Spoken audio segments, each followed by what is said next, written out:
ಈಗ ರಾಜ್ಯದ ಪ್ರಮುಖ ಸುದ್ದಿ ನೋಡೋಣ. ಕರ್ನಾಟಕ ಟಾಪ್ 9 ಅಲ್ಲೇ ಎಟಿಎಂ ಕಟ್ ಮಾಡಿ 30 ಲಕ್ಷ ಹಣ ದೋಚಿ ಖದೀಮರು ಪರಾರಿಯಾಗಿದ್ದಾರೆ. ಬೆಂಗಳೂರು ಗ್ರಾಮಾಂತರ ಜಿಲ್ಲೆ ಹೊಸಕೋಟೆ ತಾಲೂಕಿನ ಸೂಲಿಬೆಲೆ ಗ್ರಾಮದಲ್ಲಿ ತಡರಾತ್ರಿ ಘಟನೆ ನಡೆದಿದೆ. ಸೂಲಿಬೆಲೆಯ ಸ್ಟೇಟ್ ಬ್ಯಾಂಕ್ ಆಫ್ ಇಂಡಿಯಾಗೆ ಸೇರಿದ ಎಟಿಎಂಗೆ ನುಗ್ಗಿದ 5ರ ಗ್ಯಾಂಗ್ ಕೃತ್ಯ ಎಸಗಿದೆ. ಬೆಡ್ಶೀಟ್ ಮುಚ್ಚಿಕೊಂಡು ಬಂದಿದ್ದ ಕಳ್ಳರ ಕೃತ್ಯ ಸಿಸಿಟಿವಿ ಕ್ಯಾಮೆರಾದಲ್ಲಿ ಸೆರೆಯಾಗಿದೆ.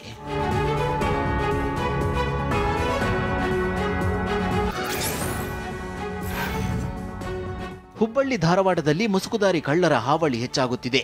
ಮುಸುಕುಧಾರಿಗಳು ಬಸ್ ನಿಲ್ದಾಣದಲ್ಲಿದ್ದ ಲಕ್ಷಾಂತರ ರೂಪಾಯಿ ಮೌಲ್ಯದ ನೀರಿನ ವಾಲ್ಗಳನ್ನು ಕದ್ದು ಪರಾರಿಯಾಗಿದ್ದಾರೆ. ಈ ದೃಶ್ಯ ಸಿಸಿಟಿವಿ ಕ್ಯಾಮೆರಾದಲ್ಲಿ ಸೆರೆಯಾಗಿದೆ.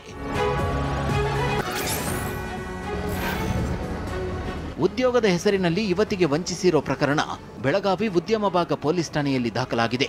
Change your life fashion marketing company ವಿರುದ್ಧ ಯುವತಿ ದೂರು ನೀಡಿದ್ದಾರೆ.